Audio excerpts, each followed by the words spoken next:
Welcome back to another video. In this one, I'm going to be showing you a solo gold farm that is really good for making some steady gold.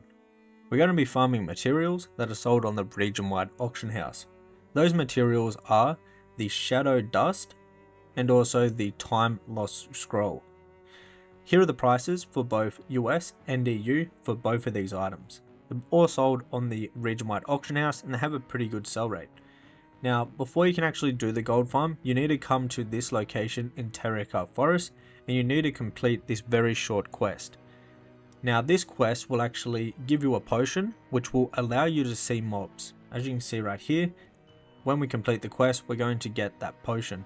Now, to finish the quest, you need to kill these mobs and you need to get 6 of the shadow dust. So the item that we're actually farming for.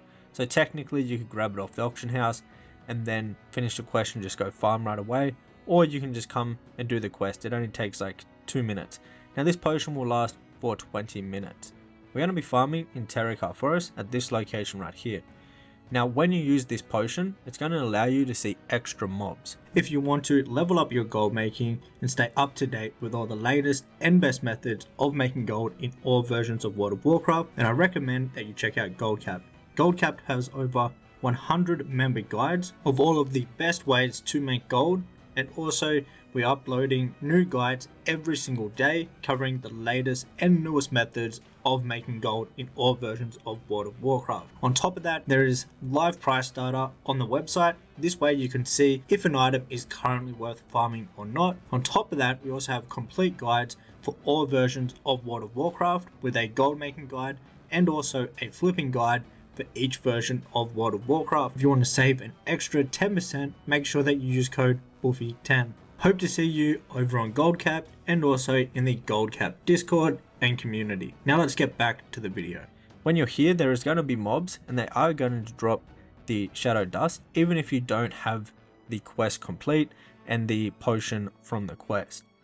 However, if you do have the potion from the quest, it will allow you to see these mobs. As you can see, some of them are like ghost, like they're like shadows sorta. They're the ones that it's going to allow you to see. And by seeing those, that will give you the ability to get the time lost scrolls. So you're going to be farming 2 different region-wide materials here and the one farm.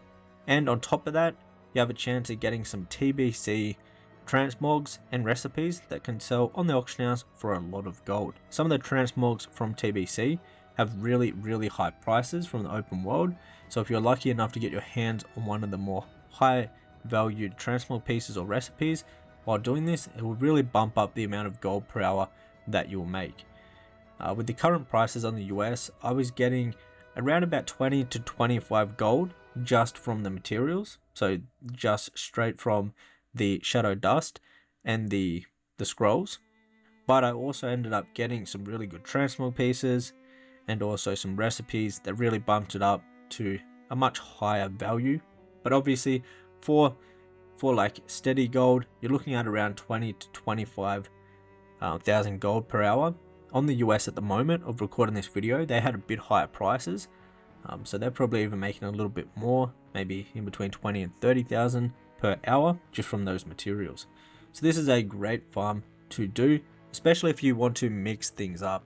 I know at the moment everyone's just doing the Dark Flame Clef follower dungeon on repeat because it's one of the best farms to be doing at the moment, but it gets super repetitive and super boring. This is another farm where you can make close to the same amount of gold per hour, and you also have a chance of getting some nice transmogs and recipes that have a very high value. So some steady gold and also some RMG involved to really make this farm really good, to be honest. So if you haven't tried this farm out, I highly recommend coming here and giving this a go. It does work best on a druid because you need to actually fly in between like the camps. So with the instant flight form with a druid, this really helps out and actually saves you a lot of time instead of having to mount up every single time you want to go to the next location. But overall, it's a great gold farm to do. Highly recommend trying it out. Also, let me know down in the comments, what farms are you doing at the moment? I know a lot of the farms are bugged now. Well, the drop tables for the open world farms, we still have the bug where a lot of the old farms that used to be really good are no longer farmable because of the loot bug. But it's been months now, so let me know down in the comments if you think the loot bug for the open world is intentional or they will fix it in the future. Let me know your thoughts down in the comments. I would love to know, because honestly I'm not too sure if they did it on purpose or if it was an accident. So let me know down in the comments your thoughts. I'd love to know. Till next one guys, take care, and also subscribe to the channel for more gold making videos. I'll see you in tomorrow's video.